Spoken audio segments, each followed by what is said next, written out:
säilyy nyt tämmöisinä, mitä tässä nyt tällä hetkellä on, niin silloin sellaisella hypyllä niin mun veikkaus on se, että tämä kilpailu voitetaan.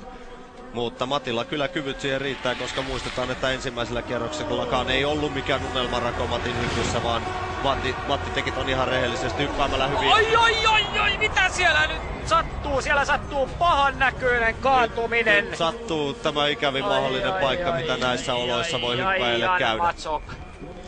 Tämä on juuri se tilanne, mikä oli tarjolla esimerkiksi Harri Ollille ja Janne Ahoselle tuossa ensimmäisellä kierroksella jo.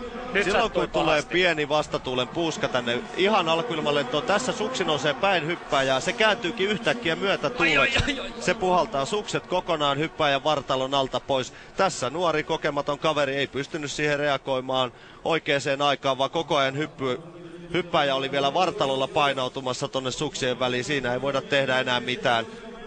Tää on todella raju isku ja tässä nähdään hidastuskuvastakin, että kyllä siellä taju on pois tossa kohtaa. Nyt täytyy vaan toivoa, että kaverilla olisi kaikki tuurit matkassa eikä tässä kävisi pahemmin, mutta nyt nähdään kuinka nopean liikkeen toinen suksi vaan tekee.